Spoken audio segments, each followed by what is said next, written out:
सोचते रही I love you कहो पल दसर में भागो पल दसर में भागो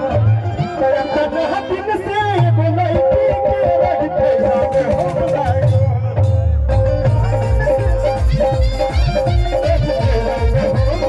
सोचते रही आई लव यू कहो सोचते रही आई लव यू कहो